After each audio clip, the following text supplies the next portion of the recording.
I sat on the couch, I opened up my laptop, pulled up a Google Doc, and I literally sat there for a couple of hours and wrote out everything. 16 years of history, the good, the bad, the numb, and then I dropped all that shit into ChatGPT. And I asked ChatGPT, does this man love me? And ChatGPT did the equivalent of a long sigh. And it laid out all the facts and said, from what you're describing, it does not sound like love.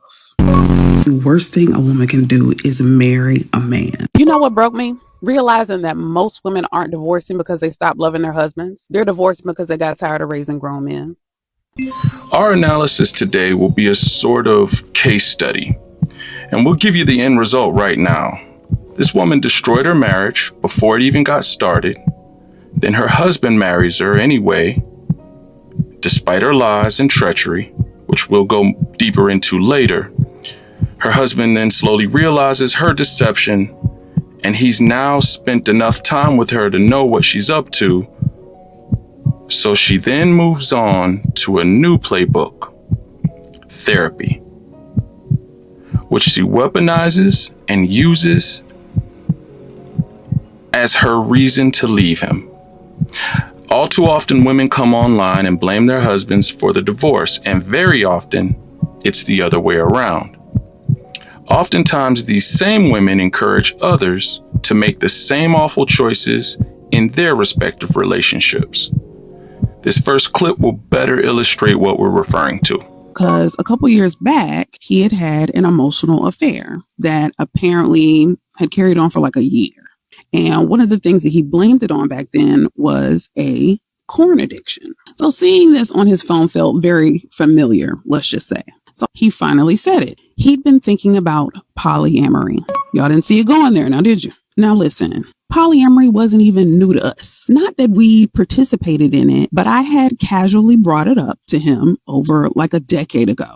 Like it was one of those maybe in 10 years conversations. So at first I was devastated. I'm gonna be honest, but I was also so broken at that point in our relationship that I actually tried to entertain it, y'all. I started texting him rules and boundaries and shit. Like I was prepping for it. But eventually I got quiet and I realized that I don't want this. I can't do this. Do you have any idea how many married men and men in relationships develop corn addictions because their partners are barely sleeping with them?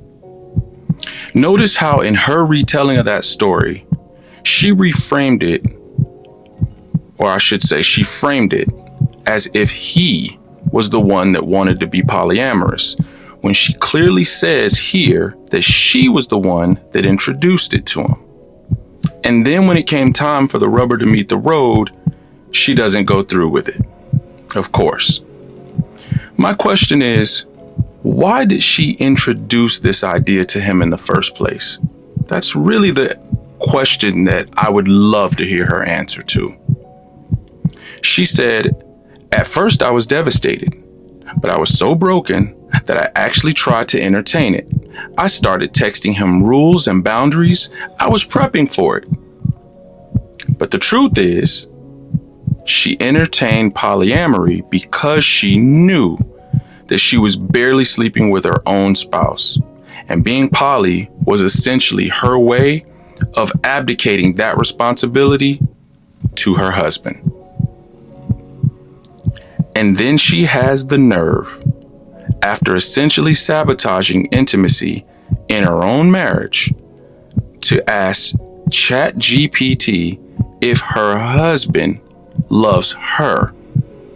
Unbelievable. I've been getting comments lately saying my content is harmful. And I just have to laugh sometimes because if you actually listen to what I'm saying, you'd realize it's not harmful at all. It's just honest. Few people have implied that I'm just out here dragging my husband on TikTok. But the truth is, he is not all bad. Nobody is. And I'll be real with you. I learned that in therapy. I realized I'd never truly admired my husband.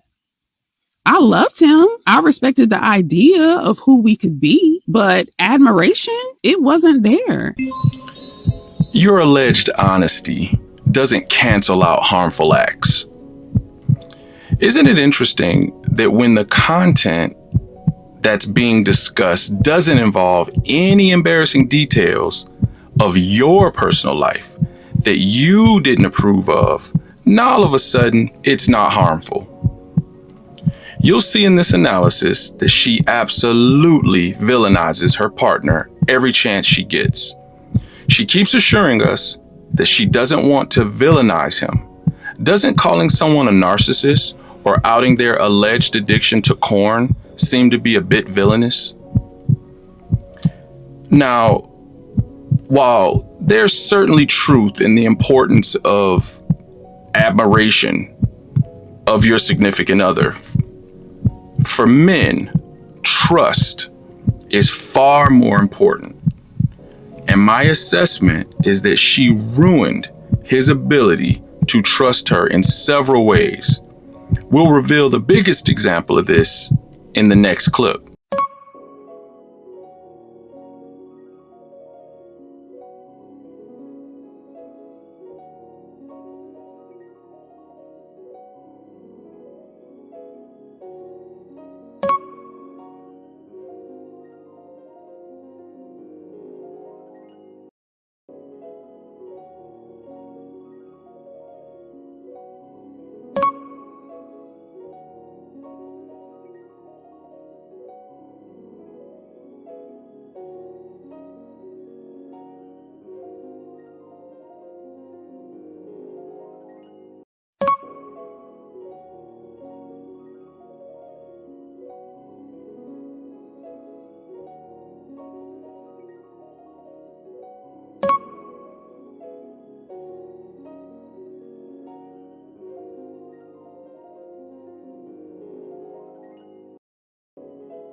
She tried to pull a fast one here. Remember we mentioned the importance of trust a few moments ago? She said, I also stood firm on the fact that I didn't want children and had been saying so since high school, which means that she also told him this lie as well. So they meet and move in together after 9 months. But she was already pregnant when they did, which means that she was pregnant less than a year after meeting him. And what does this terrible guy, this emotionally withdrawn guy, do? He proposes to her the moment they get home from the hospital with twins. There are a million men in this country that would have ran for the hills.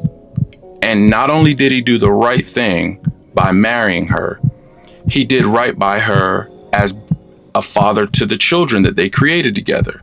Because even in her own words, he's been nothing but an excellent father. There's a whole generation of men out here who don't actually like women. They resent the fact that women have the emotional range they were never taught to access. So if you're sitting there wondering why it feels like your man doesn't even like you, ask yourself, does he like women? Or does he just like the comfort they give him? Can you imagine the arrogance of her saying, if you're sitting there wondering why it feels like your man doesn't even like you, ask yourself, does he like women? Could it be possible that he doesn't like you and not all women? This is the same man who has sisters maybe, who has a mother, who has aunts maybe, who has female cousins. This is a man who has a grandmother, 2 of them in fact. But it's easier to believe that he hates all women rather than to believe that in the limited history he has with you versus them, that he just possibly could just hate you or not like you or have a problem with your behavior. I mean, think about the arrogance of that statement. And could it be further possible that he doesn't like you because you've earned it?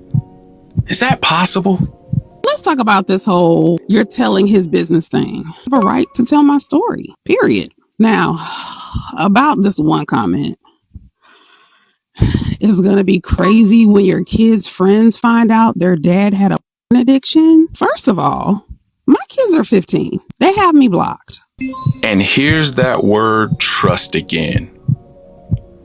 A person in her comment section was concerned enough to say, it's going to be crazy when your kids' friends find out that their dad had a corn addiction. And she responds with, but it's my story to tell. I mean, can you hear the selfishness seeping out of that statement?